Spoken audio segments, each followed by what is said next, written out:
बच्चों, हम कक्षा 10th की सामाजिक विज्ञान की पुस्तक भारत और समकालीन विश्व भाग 2 का अध्ययन कर रहे हैं और इसमें हमारा चौथा अध्याय चल रहा है औद्योगिकीकरण का युग। और इसमें बच्चों आज हम इसके अभ्यास प्रश्न करेंगे। देखिए, पहला प्रश्न है, निम्नलिखित की व्याख्या कीजिए। आपको इसमें व्याख्या के लिए दिए हुए हैं और उसके बारे में बताना है। पहला, ब्रिटेन की महिला कामगारों ने स्पिनिंग जेनी मशीनों पर हमले किए थे।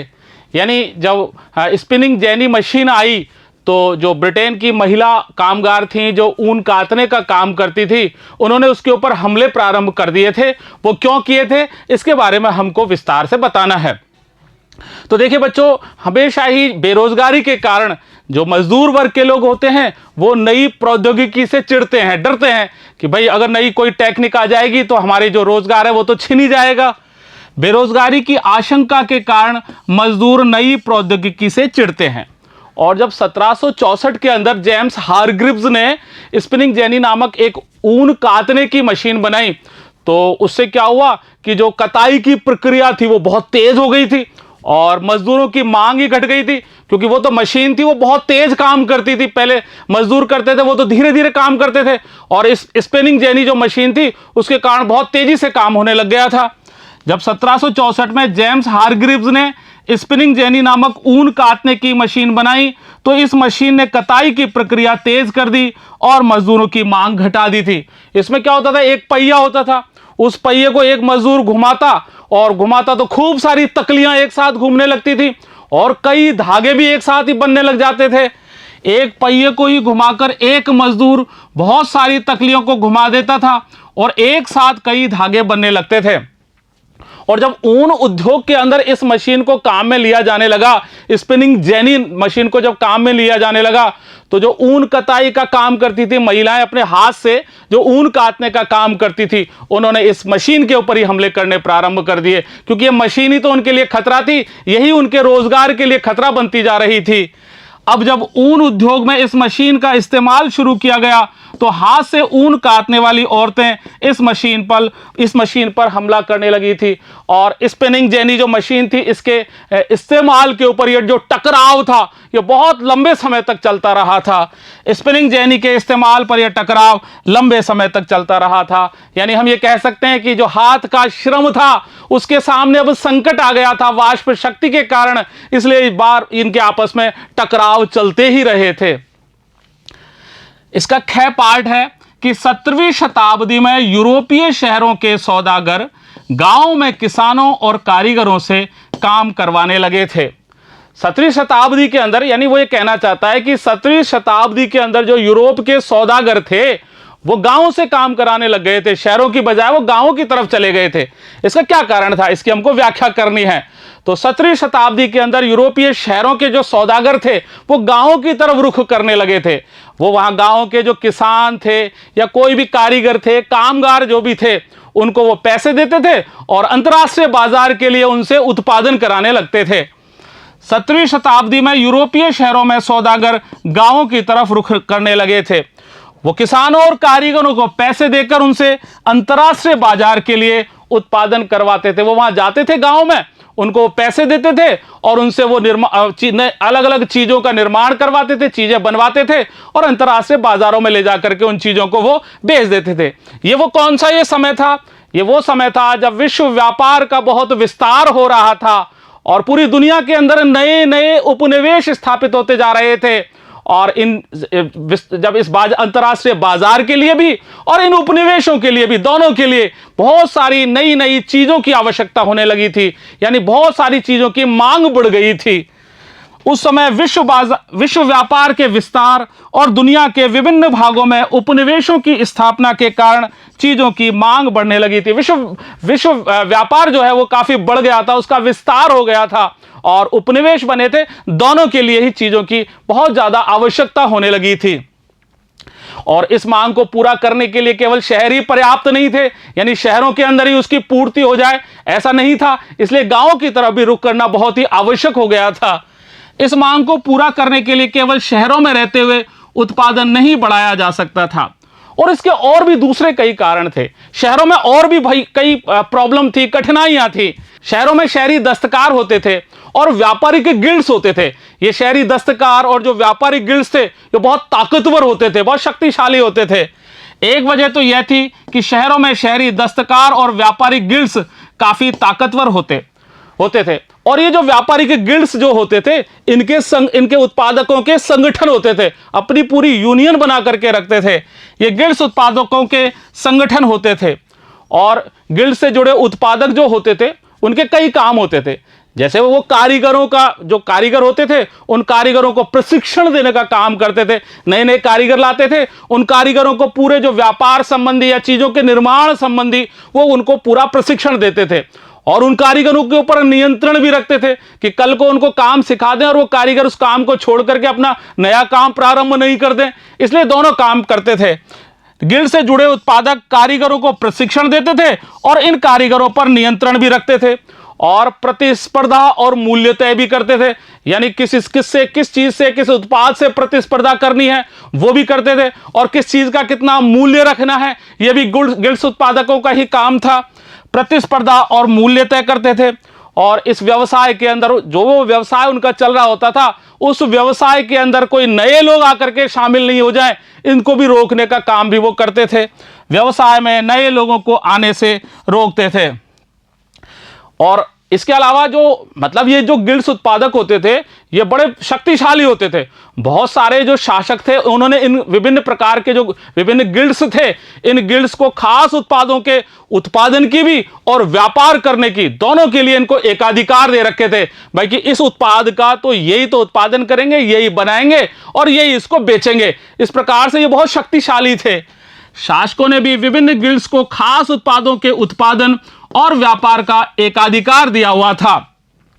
इसलिए जो कोई भी नया व्यापारी आता था वो शहर के अंदर कारोबार कर ही नहीं सकता था, क्योंकि उसको कारोबार करने ही नहीं देते थे। शहर में जो व्यापारी गिल्ड्स होते थे वो नहीं करने देते थे, वहां के जो दस्तकार होते थे वो भी नहीं करने देते थे। तो शहरों के अंदर तो नए कारोबारियों के लिए कारोबार करना बहुत ही मुश्किल काम था। इसलिए वो गांवों की तरफ, देहातों की तरफ रुख करने लगे थे। फलस्वरूप नए व्यापारी शहरों में कारोबार नहीं कर सकते थे, इसलिए वे गांवों की तरफ जाने लगे थे। अब देखिए सूरत बंदरगाह 18वीं सदी के अंत तक हाशिए पर पहुंच गया था।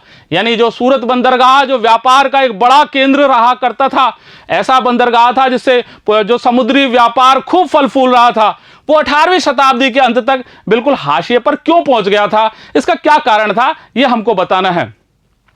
तो बच्चों, गुजरात का जो समुद्री तट है उस समुद्री तट पर जो सूरत बंदरगाह था, उस बंदरगाह के द्वारा भारत खाड़ी और लाल सागर के जो बंदरगाह थे उन बंदरगाहों से जुड़ा हुआ था।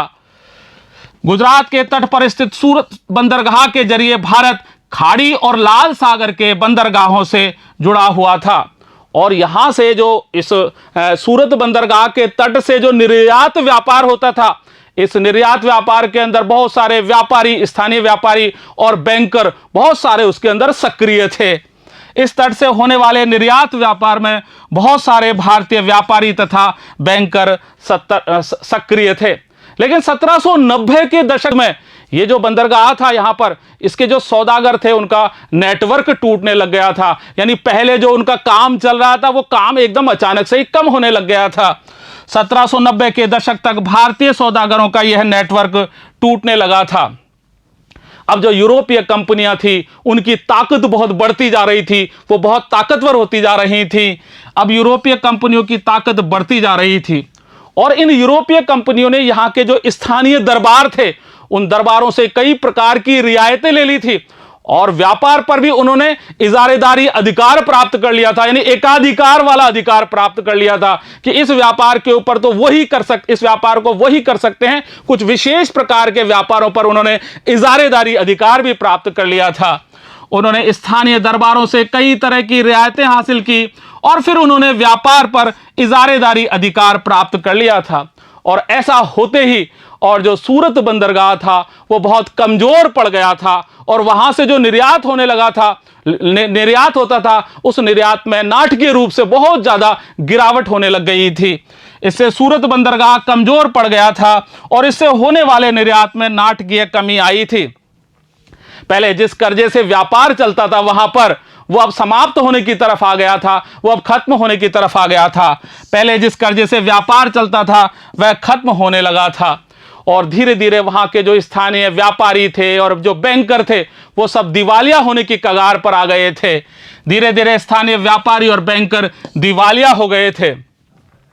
और जहां 17वीं शताब्दी के आखिरी समय की, अगर हम आखिरी सालों की बात करें, तो सूरत बंदरगाह से 1.6 करोड़ रुपए का व्यापार होता था। वहां से कुल व्यापार जो 1740 के दशक तक पहुंचते पहुंचते मात्र 30 लाख रुपए ही रह गया था।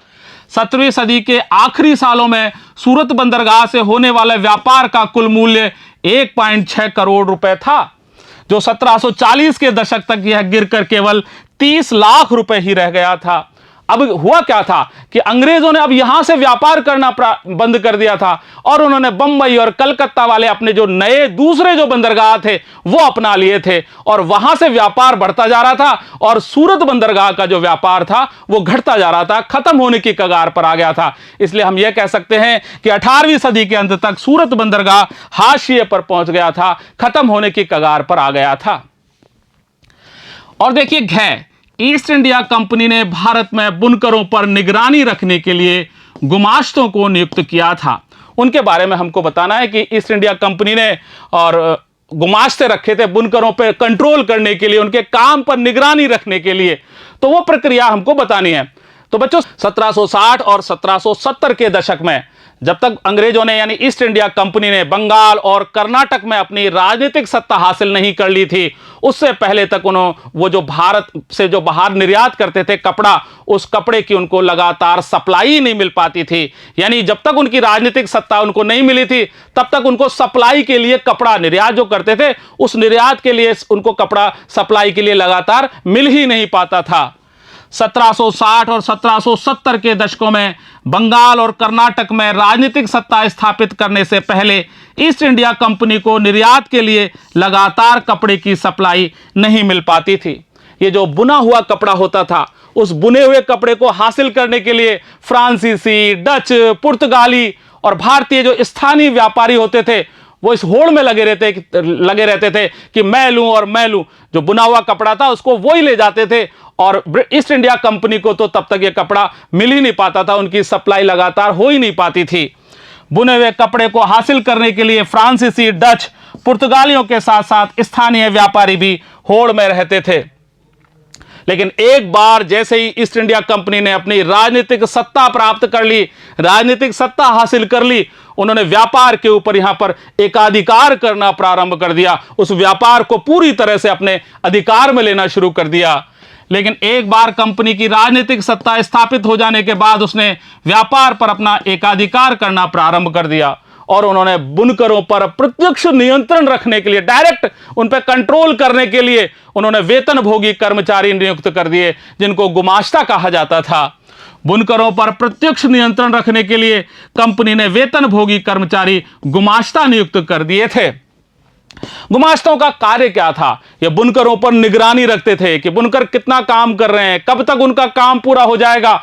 इस प्रकार का जो बुनकरों पर पूरा निगरानी का काम था। उसके अलावा जो माल था उस माल को इकट्ठा करते थे। जैसे अलग अलग बुनकरों को माल दिया हुआ होता था तैयार करने के लिए, तो उसको इकट्ठा कर कर लाने का काम करते थे, और कपड़ों की गुणवत्ता को जांचने का काम भी ये गुमाश्ता ही करते थे।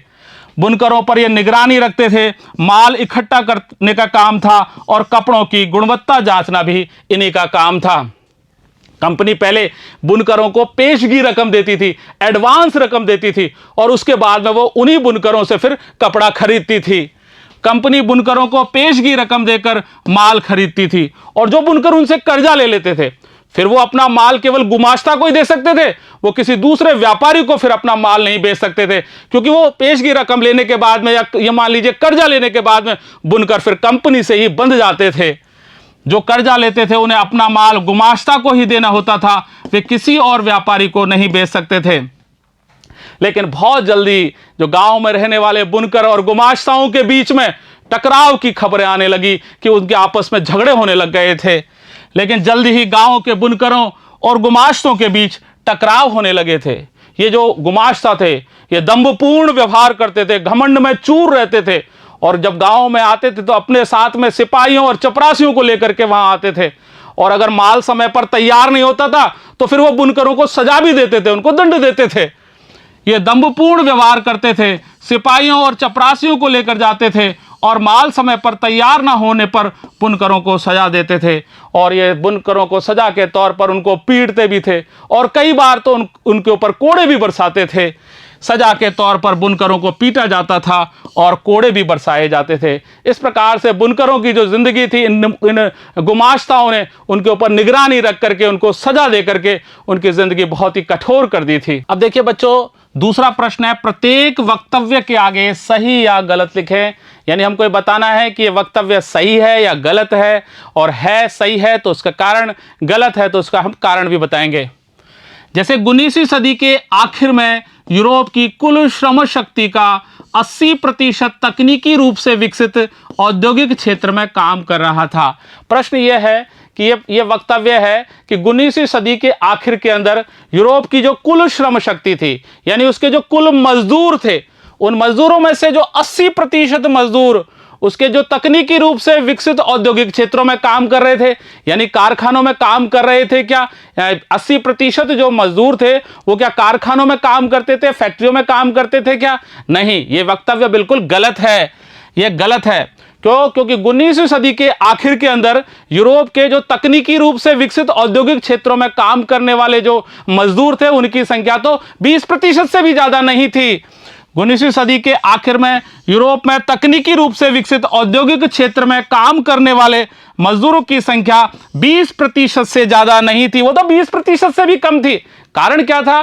क्योंकि उस समय कारखानों में ज्यादा काम नहीं होता था, बल्कि काम तो घरेलू इकाइयों में होता था। जो घरों पर जो यूनिट्स लगी होती थी, इकाइयां लगी होती थी, वहां से कपड़ा उत्पादन का कार्य वहां से ज्यादा होता था। उस समय कपड़ा उत्पादन का ही कार्य सर्वाधिक होता था, और वो घरेलू इकाइयों के अंदर होता था, न कि कारखानों के अंदर होता था। इसलिए हम ये कह सकते हैं कि लगभग 80% काम तो ये जो कपड़ा उत्पादन का था वो घरेलू इकाइयों में होता था, और 20% के आसपास या उससे भी जो कम काम था वो तकनीकी रूप से विकसित औद्योगिक क्षेत्रों के अंदर होता था। क्योंकि कपड़ा उद्योग का एक बड़ा हिस्सा कारखानों में नहीं बल्कि घरेलू इकाइयों में काम करता था। अब देखिए अगला है, 18वीं सदी तक महीन कपड़े के अंतर्राष्ट्रीय बाजार पर भारत का कब्जा था क्या? यानी 18वीं शताब्दी तक जो अंतर्राष्ट्रीय बाजार पर जो भारत का महीन कपड़ा बनता था, जो विश्व विख्यात था, उस पर क्या भारत का कब्जा था क्या पूरे अंतर्राष्ट्रीय बाजार पर? यस, हाँ, बिल्कुल था, बिल्कुल था। अब देखते हैं कैसे था। बहुत सारे देशों के अंदर कपास का उत्पादन होता था, बहुत सारे विश्व के अंदर, लेकिन सब जगह पर मोटा कपास वहां पर उत्पादित होता था। लेकिन भारत के अंदर जो कपास पैदा होता था वो बिल्कुल महीन होता था, और वो बहुत शानदार होता था। पूरी दुनिया के अंदर उसकी मांग रहती थी।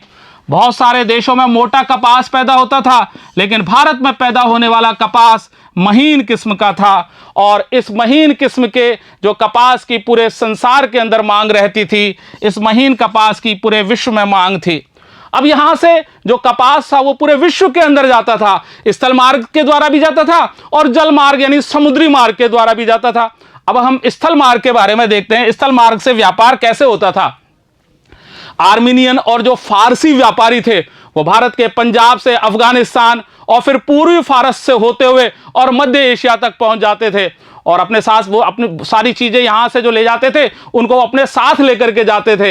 ये रास्ता था, और फिर मध्य एशिया से वो पूरे एशिया के अंदर और फिर यूरोप के अंदर भी इन चीजों को पहुंचाने का काम करते थे।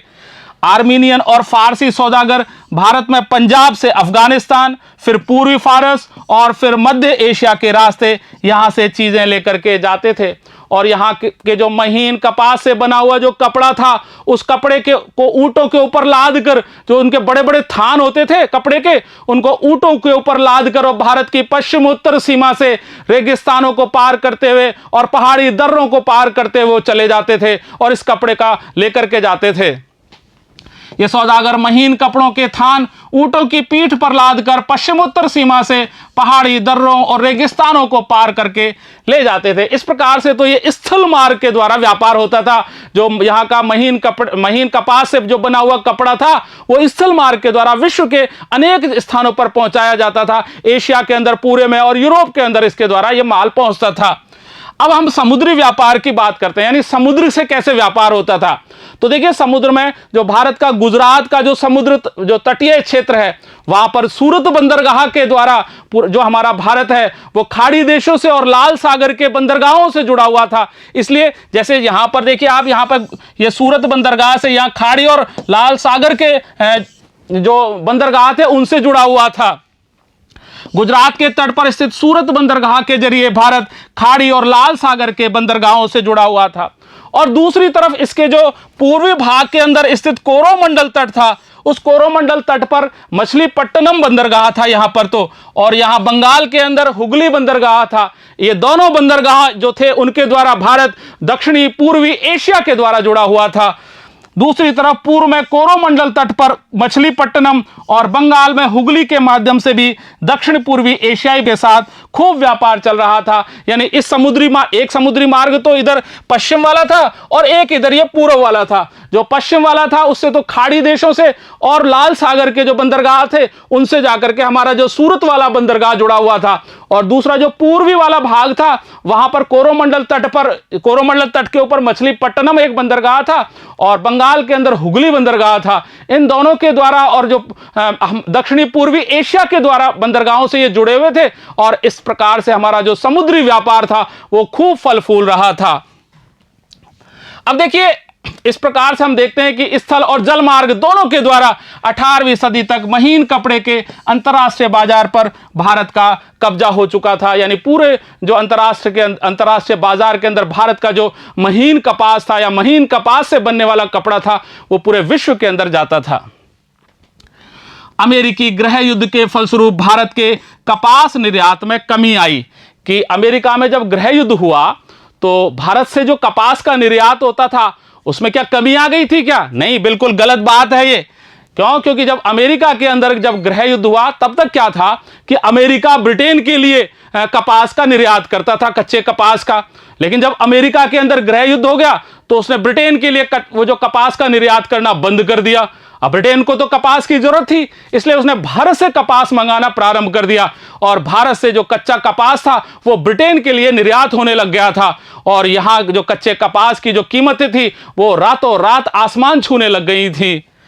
जब अमेरिकी गृह युद्ध शुरू हुआ तो अमेरिका से ब्रिटेन में कपास आना बंद हो गया था। पहले तो अमेरिका ब्रिटेन के लिए कपास भेजता था, लेकिन जब वहां गृह युद्ध की स्थिति हो गई तो वो तो उसी के अंदर फंस गए। तो उसके बाद में उन्होंने कपास का जो निर्यात करना अमेरिका ने ब्रिटेन के लिए बंद कर दिया था। ब्रिटेन को कपास की जरूरत पड़ी तो वह भारत से कपास मंगाने लगा, और इस प्रकार से भारत के कपास निर्यात में तो वृद्धि हुई थी। यानी यहां से जो कपास का निर्यात था वो एकदम से बढ़ गया था, क्योंकि ब्रिटेन तो उस समय कपास के कारण उसके वहां पर तो बहुत ज्यादा आवश्यकता पड़ती थी, क्योंकि उन्होंने मिल लगा ली थी कपड़े बनाने की। तो इसलिए भारत से जो कच्चा कपास है वो बहुत अधिक मात्रा में निर्यात होने लगा था, और भारतीय कपास की कीमतें रातों रात आसमान छूने लग गई थी। अब देखिए फ्लाई शटल के आने से हथकरघा कामगारों की उत्पादकता में सुधार हुआ कि जब फ्लाई शटल मशीन आई और वो हथकरघाओं के अंदर लगा दी गई थी तो क्या कामगारों का जो उत्पादन था वो बढ़ा था क्या? बिल्कुल बढ़ा था। बिल्कुल सही है ये बात। अब देखिए इसका कारण हम देखते हैं कि जब लागत कम लग रही हो और उत्पादन बढ़ रहा हो तो हाथ से काम करने वाले जो लोग होते हैं वो नई तकनीकों को अपना ही लेते हैं कि भाई उत्पादन बढ़ रहा है और लागत बहुत कम लग रही है, तो फटाक से वो नई तकनीकों को अपना लेते हैं। जब लागत कम हो और उत्पादन बढ़ रहा हो तो हाथ से काम करने वाले भी नई तकनीक अपनाने लगते हैं। और इसलिए 20वीं शताब्दी के दूसरे दशक के अंदर जाते जाते और जो बहुत सारे बुनकरों के हथकरघे थे उनके अंदर फ्लाई शटल मशीन लग चुकी थी। इसलिए 20वीं सदी के दूसरे दशक तक बुनकर फ्लाई शटल वाले करघों का इस्तेमाल करने लगे थे। ये फ्लाई शटल मशीन क्या थी? ये रस्सियों और पुलियों से चलने वाली ऐसी मशीन थी जो कपड़ा बुनने का काम करती थी, यानी इससे कपड़े बुने जाते थे। ये रस्सियों और पुलियों के सहारे चलने वाली मशीन थी, इसका बुनाई के लिए इस्तेमाल किया जाता था। और देखिए इसके अंदर एक तो क्षैतिज धागे होते थे, एक लंबवत धागे होते थे। तो ये क्षैतिज धागों को लंबवत धागों में पिरोने का काम करती थी। देखिए ये लंबवत धागे हैं और ये क्षैतिज धागे हैं। तो ये जो क्षैतिज धागे होते थे इनको लंबवत धागों में पिरोने का काम करती थी। और ये क्षैतिज धागों को अगर हम ताना कहें और लंबवत धागों को हम बाना कहें तो ये ताना बाना बनता था, यानी ताना बाना बुनने का काम होता था। यह क्षैतिज धागों को लंबवत धागों में पिरो देती थी। और इसका एक फायदा और भी था, ये चौड़े अर्ज का कपड़ा बनाने में भी इससे चौड़े अर्ज का कपड़ा भी बन जाता था। अर्ज बड़ा वाला यानी चौड़ाई उसकी ज्यादा होती थी, इससे चौड़े अर्ज का कपड़ा बनाने में मदद मिलती थी। और इससे बड़े बड़े हथकरघे भी चलाए जा सकते थे, जिनको वैसे चलाना संभव नहीं था, इससे बड़े करघे चलाए जा सकते थे। और फिर क्या फायदा हुआ, इससे कामगारों का जो उत्पादन बढ़ गया, खूब सारा उत्पादन होने लग गया था। और श्रम शक्ति के अंदर भी काफी कमी आई थी, यानी श्रम कम करना पड़ता था, उत्पादन बहुत बढ़ चुका था। इससे कामगारों का उत्पादन बढ़ गया और श्रम की मांग में कमी आई। अब देखिए तीसरा प्रश्न, पूर्व औद्योगिकरण का मतलब बताएं। पूर्व यानी पहले वाली, शुरुआत वाली, यानी आदि औद्योगिकरण जिसको कहा जाता है, पूर्व अथवा आदि औद्योगिकरण। आदि औद्योगिकरण का तात्पर्य क्या है, यानी औद्योगिकरण की जो प्रारंभिक अवस्था थी, जो शुरुआती अवस्था थी, यानी औद्योगिकरण कैसे शुरू हुआ था, उस समय की स्थिति के बारे में हमको वर्णन करना है। और हम जानते हैं कि ये जो आदि औद्योगिकरण था ये देहातों से शुरू हुआ था, गांवों से शुरू हुआ था। और जो सौदागर थे, जो शहरों में रहते थे, वो गांव के किसानों और कामगारों से काम करवाते थे। और वहां पर जब माल का उत्पादन हो जाता था, अंतर्राष्ट्रीय बाजार के लिए वो माल उत्पादन करवाते थे और फिर उसको बाजार में लेकर बेच देते थे। सौदागरों का ये काम होता था। तो हम पूर्व अथवा आदि औद्योगिकरण के बारे में देखते हैं।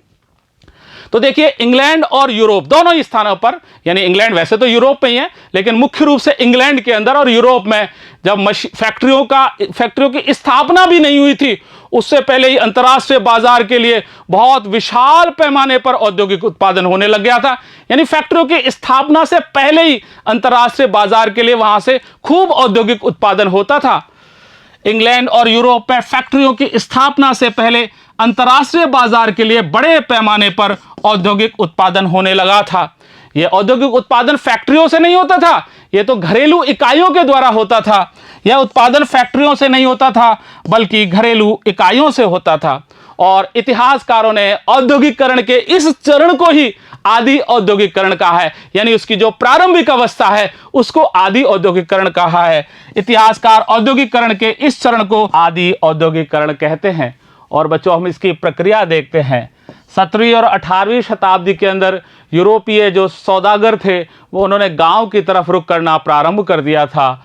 17वीं और 18वीं सदी में यूरोपीय शहरों के सौदागर गांव की तरफ रुख करने लगे थे और गांव के गरीब काश्तकार और दस्तकार इन सौदागरों के लिए काम करते थे। गांव के गरीब काश्तकार और दस्तकार सौदागरों के लिए काम करते थे। और यह वह समय था जब यूरोप के अंदर खुले खेत खत्म होते जा रहे थे। यह वह समय था जब यूरोप में खुले खेत खत्म होते जा रहे थे। छोटे और गरीब किसान अपनी रोजी रोटी के लिए जो साझा ज़मीनें होती थी वहाँ पर लकड़ियों को बीनने का काम करते थे, सब्जियाँ बीनते थे, चारा और जो भी जानवरों से संबंधित बहुत सारी चीज़ों को वहाँ से वो बीन करके लाते थे और उससे अपना वो जीवन चलाते थे। छोटे और गरीब किसान अपनी रोजी रोटी के लिए साझा ज़मीनों से जलाने की लकड़ी, सब्जियां, भूसा और चारा आदि बीनकर काम चला रहे थे। बहुतों के पास तो खेत भी था, लेकिन उस खेत से पेट नहीं पल रहा था, पूरा परिवार नहीं पल रहा था। बहुतों के पास खेत तो थे पर उनसे घर के लोगों का पेट नहीं भर पा रहा था। और इस स्थिति के अंदर जब सौदागर वहां आए और सौदागरों ने उनसे माल बनवाने की एवज में उनको पेशगी रकम दी, तो जो किसान थे, जो कारीगर थे, वो शहर से तैयार हो गए। उनको तो बड़ा अच्छा लगा। इस स्थिति में जब सौदागर वहां आए और उन्होंने माल पैदा करने के लिए पेशगी रकम दी तो किसान फौरन तैयार हो गए। इससे उनको बहुत फायदा था। सौदागरों के लिए काम करते हुए गांव में ही तो उनको रहना था और गांव में रहते रहते अपने जो छोटे मोटे उनके खेत थे उन खेतों को भी संभाल सकते थे, अपनी खेतीबाड़ी भी कर सकते थे। यानी दोनों काम एक साथ हो सकते थे, सौदागरों का काम भी और अपनी खेती को भी संभालने का। सौदागरों के लिए काम करते हुए गांव में रहते हुए अपने छोटे छोटे खेतों को भी संभाल सकते थे। और ये जो इससे आमदनी होने लगी, सौदागर जो उनको आमदनी दे रहे थे, उनसे काम करवाते थे, उनसे माल बनवाते थे, इस आमदनी से उनको बड़ा सहारा मिलने लग गया था। इस आमदनी ने उनको बड़ा सहारा दिया था और अब वो अपने पूरे परिवार के श्रम संसाधनों का भी उपयोग करने लग गए थे। यानी घर का हर प्रत्येक व्यक्ति, चाहे बड़ा हो, चाहे बूढ़ा हो, चाहे औरत हो, चाहे बच्चे हो, सबकी सब उत्पादन की कोई ना कोई प्रक्रिया के अंदर भागीदार बन गए थे। सब कोई ना कोई काम करते थे। अब उन्हें पूरे परिवार के श्रम संसाधनों के इस्तेमाल का मौका भी मिल गया था। और जब ये व्यवस्था, ऐसी व्यवस्था हुई थी कि इससे शहरों और गांवों के बीच में घनिष्ठ संबंध विकसित हो गए थे, क्योंकि शहरों से सौदागर वही काम कराने के लिए आते थे और गांव के लोग उनके लिए काम करते थे, तो उनमें आपस में बहुत घनिष्ठता बनती चली गई थी।